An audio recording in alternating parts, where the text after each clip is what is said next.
Уважаеми гости, през 1974 година Цвятко Дочев нарисувал една картина "Гост в ателието". Намерих я тази картина съвсем наскоро в книгата на изкуствоведът Кирил Кръстев. И много се впечатлих, защото знаех, че скоро предстои третата, Цвятко, изложба в Двора на художниците. "Гост в ателието". Ние всички сме гости в неговото, в нейното, в тяхното, в троянското, в терзийското ателие на художниците. Аксинья Джурова беше казала, че тук е меката на Троянската художествена школа. Какво удоволствие за всички нас! Нали така, Михайле? Огромно удоволствие. Какво удоволствие за всички нас да се намираме някъде в сърцето на българското живописно изобразително изкуство. Третата изложба. След миналата изложба, след миналата година, решихме да направим първата книга за Цвятко. Много ми се иска след тази изложба да направим първият художествен албум за Цвятко и за Ирена. Представям си го толкова висок, толкова дебел. От едната страна започва с Цвятко, а от другата започва с Ирена. И те двамата се срещат. Срещат се, когато той е загърбил и изгонил ето тази жена, която е много красива и води тук в този рай. За да стане този рай, води Ирена. Срещат се, когато той вече е нарисувал тези скални манастири, мадърски скални манастири. Погледнете ги, на мен ми приличат на хора тези манастири. Сигурно има нещо човешко в тях. Срещат се, когато той вече е нарисувал много красиви женски образи, за да срещне и да продължи живота си с най-красивият женски образ. Срещат се тогава, когато той е изминал поне 2 сезона от своя живот. Чудила съм се много защо книгата на Цвятко по идея на Ирена се казваше "През сезоните до мъдростта на зимата". Днешната изложба пък се казва "С цветя през сезоните". Защо тези сезони? Защо тези сезони? Ами един французин, а тази картина там, зад професор Надя Миронова картината, тази картина била от Франция. И това бил френски протест в Ница. През 1974 година художникът бил на специализация в Ница и там гледал, че хората протестират. Докато тези в Ница през 1974 са протестирали, в България са се занимавали най-вероятно с такива каруцарски колела, погледнете ги по-нататъка, с кратунки, и такъв е бил българският бит. Много интересно изложение, много интересно поставяне на историческото време и на географските политически пространства сте направили Цвятко и Ирена с тази прекрасна изложба. Защо сезони? Защото един френски богослов е видял човешкият живот като сезони. Раждаме се в пролета. След това следва лятото на нашия живот, после следва есента на нашия живот и после следва зимата на нашия живот. Цвятко ми беше казал, че той е вече в зимата на живота си. Изминал е всичките сезони и следва най-красивият от всички сезони – зимата, с абсолютното съвършенство на снежинката и кристалът вътре в нея. И сега сме тук, за да ни покаже Цвятко неговия път през сезоните с най-красивото цвете на неговия живот. Много се радвам.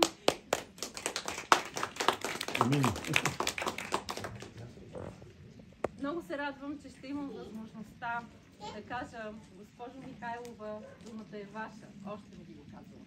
Много се радвам, че ще имам възможността да кажа: професор Мирчев, думата е ваша. Още не ви го казвам. Много се радвам, че най-първият човек, на който ще дам думата, е самият наш художник Цвятко Дочев. Разбрахме се с професор Мирчев, че аз ще говоря за Цвятко, той ще говори за Ирена. Казахме това на Цвятко и той каза: така е най-природосъобразно. Така че, Цвятко, заповядай.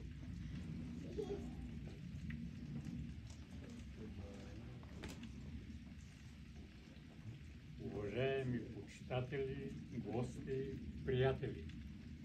Радвам се, че сте тук в родното ми село, в двора на нашия дом, за откриване на изложбите. Благодарим ви за вниманието, уважението и интереса към нас и нашите творби. Благодарим на Катя Михайлова и Михаил Мирчев за участието и помощта за оформянето и издаване на книгата за мене на дъщеря ни Цвета по случай от 70-та годишнина. Благодарим им и за добрите думи при откриване на изложбата. Картините, това сме ние, такива каквито сме, отдадени изцяло на изкуството, жизнени, емоционални, оригинални. Творбите се създават сред истина, взаимност, любов, преданост, красота.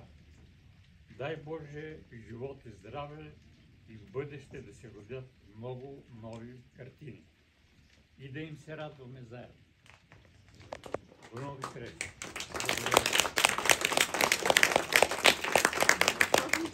Трябва да сте много щастлива и много горда. Искам да кажа на всички нещо, което прочетох във Фейсбук съвсем наскоро. Това нещо, което го прочетох във Фейсбук, е свързано с нея, но започва от него. Знаете всички, че картините на Цвятко са пръскани. Пръсканата троянска керамика показват тези пръски в неговите картини. Разбрах, че сте депозирали молба пред ЮНЕСКО. Тази троянска керамика, включително тази троянска пръскана керамика, да стане обект на световно културно наследство. Горда съм с вас, госпожо Михайлова. Наистина. Художници като Цвятко и Ирена в общината си. Разбира се, че е така. Аз искам да започна с поздрава честит празник, защото за нас, троянци, фестивала на сливата е един от най-големите празници. И още веднъж честит празник, защото третата поредна изложба на Цвятко и Ирена наистина са празник. Празник, който ни потапя в магията на всичко нарисувано от тях, магията на техния дом, който винаги излъчва една особена енергия, приятелство, който ни кара да се чувстваме като в един много различен и много специален свят, техния свят. Да стана дума за цветята през сезоните. Честно казано, аз нямах много размисли, защото за мен творчеството на Ирена винаги е било свързано с цветята, а на Цвятко с сезоните. Сезоните, които той изобразява по един много различен начин, с техника, която ние, троянци, няма как да сбъркаме. В моя дом, преди малко разказвах на Цвятко, имам 3 картини в коридора, които са с цветя на Ирена. В спалнята си имам една голяма картина с сезоните на Цвятко.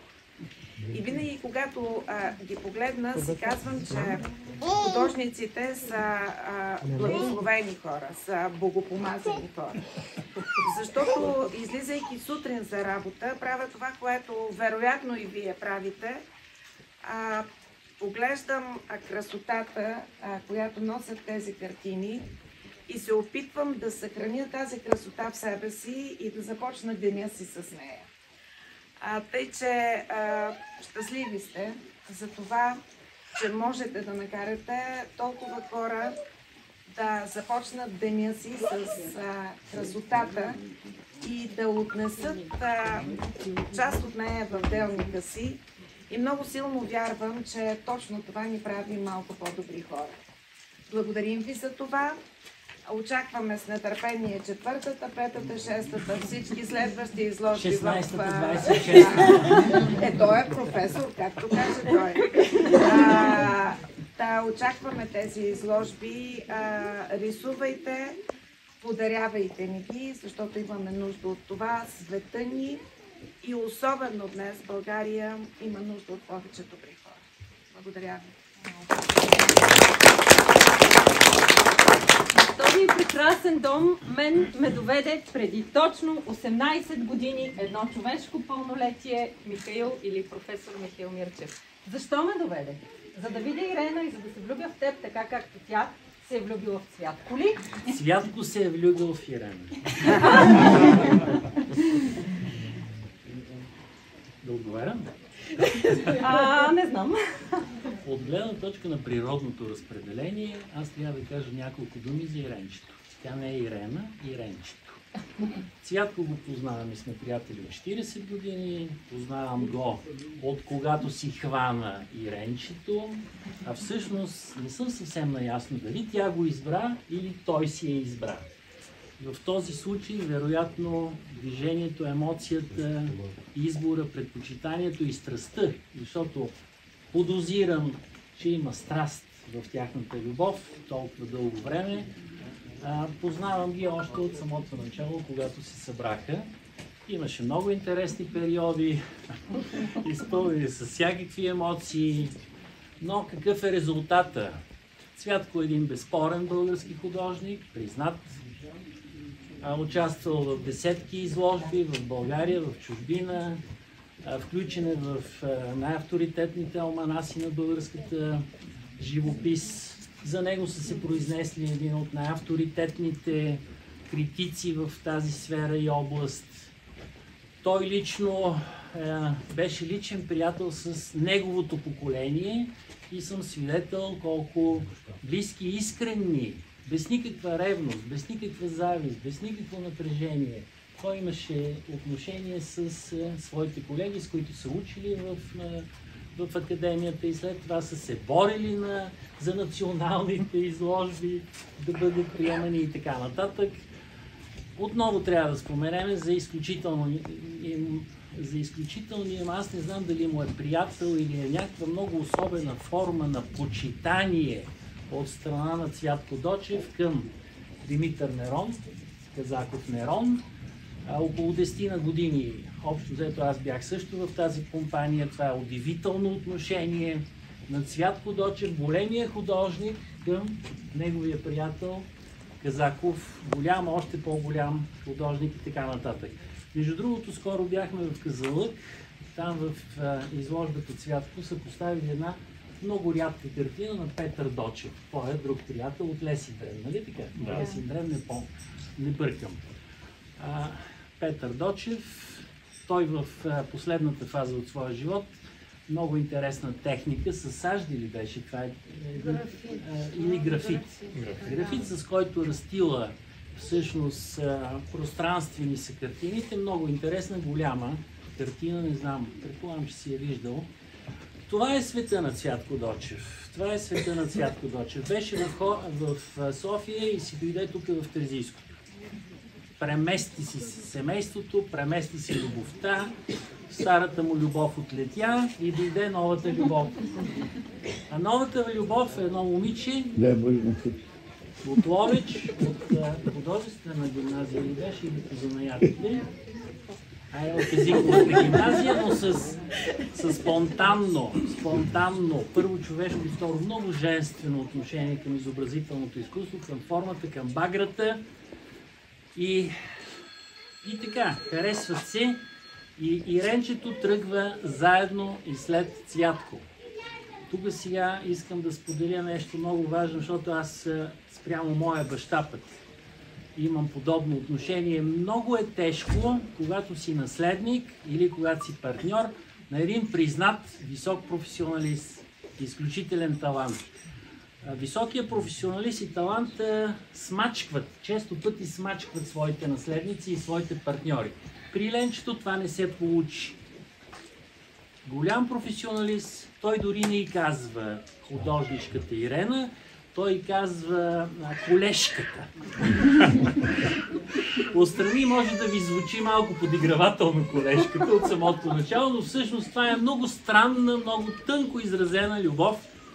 Любов и как да кажа, доверие от Цвятко, големия художник, към Иренчето, начеващата художничка, че и тя ще върви бързо по своя път, ще го достига и тя също ще стане много сериозна художничка, каквато я виждаме в момента с картините, много наброй картини, най-различни, които тя излага. Така че Иренчето не допусна да бъде смачкана.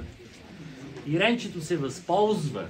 Иренчето попи таланта и го превърна в собствения си талант, защото тя е от тези много силни личности, които не предават себе си, не предават своето си. Тя не копира. Пробвала е много неща, доколкото знам, но си намира специфичното за нея като изразни средства и като излъчване. И една много голяма разлика. Имате картините на Цвятко, долния етаж, имате картините на Иренчето, горния етаж. Долу е мъжът художник с много финна духовност и душевност. Горе е жената, истинската жена със своята фантастична жественост, също художник и творец. Страхотна двойка са. Ние с Катя ги обичаме. Обичайте ги и вие.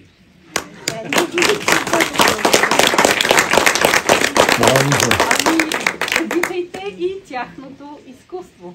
Ето го Иренчето. И ето го отсреща Иренчето. Колко е красиво. Едно Иренче, което снима, едни други Иренчета, които тук навсякъде се разхождат. Ти си? За теб говорим. Значи, да, аз съм си написала като Цвятко, не се вълнувам, защото когато написах първото есе, което има в книгата няколко, Цвятко ми казва, ако рисуваш и както пишеш. Така че пак нещо, защото не мога да говоря пред хора и си го написах преди това. За изложбата. За да се случи, мечтите не са достатъчни. За да има път, тръгнахме по пътечката и прескачахме локви, камъни и храсти, скрити погледи, думи недоизречени, очи укоряващи, ръце неподадени и ето ни тук. Съградихме крепост от любов. Посяхме семена на доброто и палитрата оживя. С цветя през сезоните, с деца през сезоните, с приятели през сезоните, което е най-важно. Това са картините, отражения на живот, изпълнят взаимност и истина.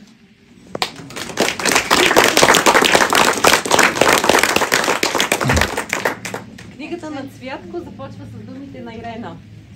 Когато Бог те обича, чувствайте се обичани от Бог. Така както Бог обича Цвятко, така обича и Ирена, така съм сигурна, че ни обича и всички нас. Всички наши Тук е срещата, богочовешката среща. Затова и толкова много хора, толкова много години са идвали тук. Защо, Цвятко? За среща с Левски. Да, нали? За среща с изкуството, за среща с любовта. Какво е това? Свободата, любовта, изкуството. Това е самият Бог. Благословени да сте гости на изложбата през сезоните с цветя. Или с цветя през сезоните. И с приятели да сте художници. И вие, госпожо кмет, и всички да сме живи и здрави до следващата и последващата година с много повече и много по-хубави картини. Заповядайте, разглеждайте, наслаждавайте се. Нали така? И благодаря на всички, които донесоха толкова баници, толкова близки роднини, вино, приятели, така че почерпете се покрай картините. Заповядайте!